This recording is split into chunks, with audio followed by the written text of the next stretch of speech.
Hi, I'm Anatolii Koval, a solo game developer behind the scenes of Anate Studio. In January 2023, my previous project, The Safe Place, was released. It was a true adventure that lasted over 4 years. During that time, I worked on the game in my free hours, handling everything from coding and design to creating the art. The process was far from easy. I faced burnout and even lost interest in the project a few times. But I'm glad I didn't give up and saw it through to completion.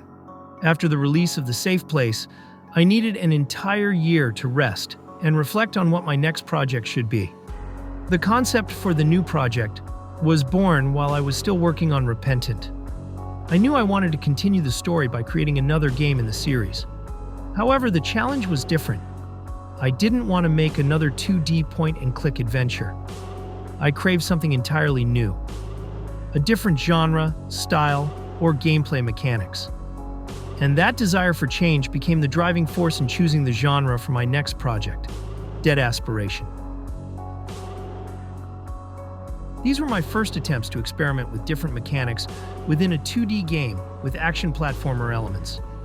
The idea was to create gameplay centered around physics puzzles, wall climbing, environmental exploration, using explosives, and many other interesting ideas that my creative flow inspired.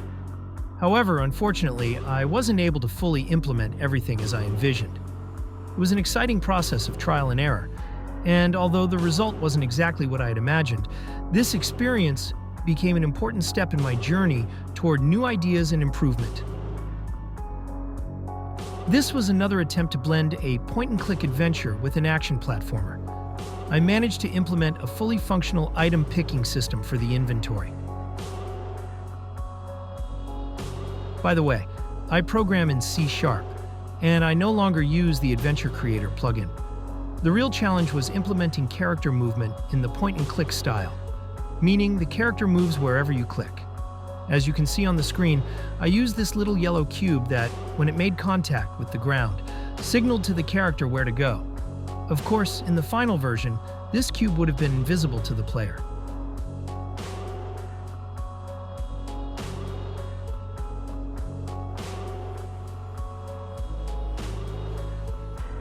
Oops! As you can see, there are some difficulties in determining the character's movement direction, especially on the stairs where the path splits. To make the character go in the right direction, you need to click exactly on the right spot.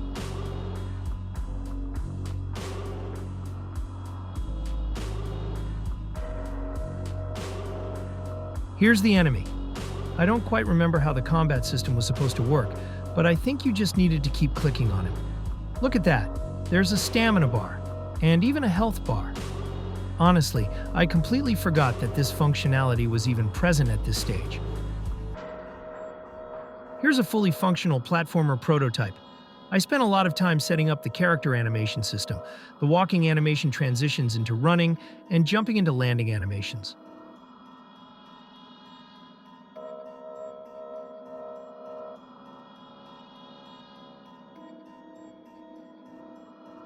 When I was developing this prototype, everything seemed to work perfectly. Now I see that there are some issues, especially with wall jumping. It seems like I still can't manage to jump onto the roof of the building.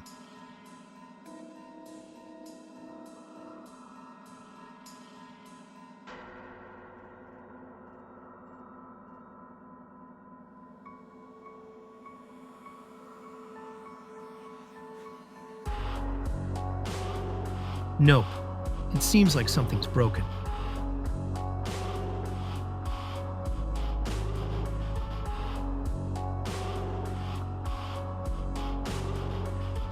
Alright, I think I'm ready to move on to 3D, I thought, when my search for a concept for a 2D game didn't yield results. Back in my student years, I tried to create a 3D shooter, but ran into optimization issues, and that's when 2D games seemed like a good alternative. This time I paid extra attention to optimizing all the resources, and kept a close eye on the FPS. Also, a good option for me was stylizing the graphics to a low-poly look, inspired by the old games, which allowed me to maintain the style while easing the system's load. Inspired by my previous successes, I dared to pursue my long-time dream of creating a 3D game with a third-person perspective. I wanted the player to always be able to see the character they are controlling. Those familiar with my previous games will probably recognize this character by her hairstyle. This is Christina from Repentant and the Safe Place. She will be the main character in Dead Aspiration.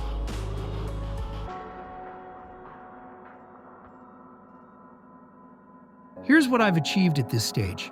An animated character you can control, and a basic interior location that's just waiting to be filled with objects and details.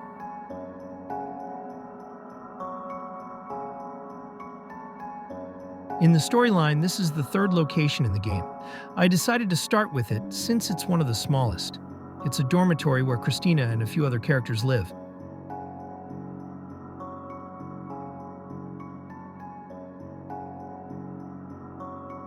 This is version 021, and it's currently the most up-to-date version. I've nearly completed the level design for the majority of this location.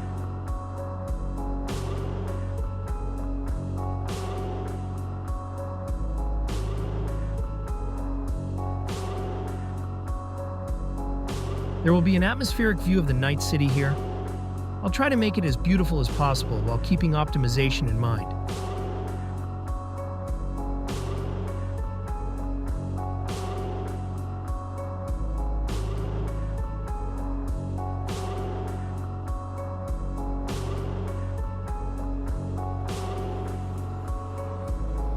The corridor is now filled with details and various objects.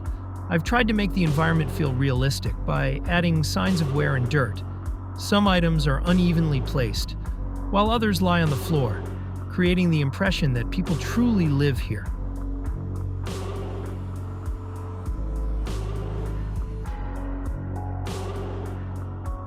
Here's the kitchen, where the characters will spend most of their time.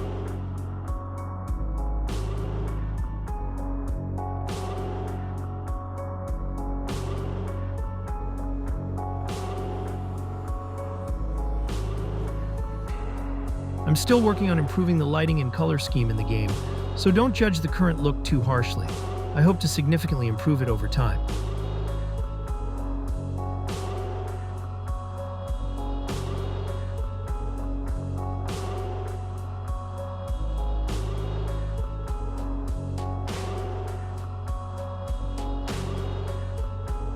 This floor also includes restrooms and a shower room.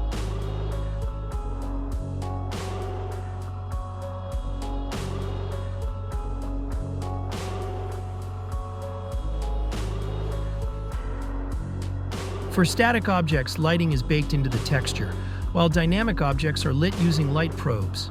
They still stand out due to not entirely correct reflection, but I'm working on fixing this.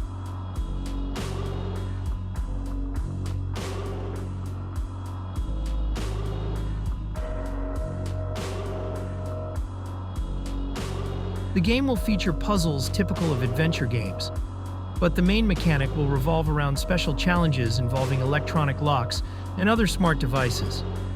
I hope I'll be able to bring my idea to life, and in the next video I'll show you the prototype. Stay tuned for updates on my social media, and see you in the next video.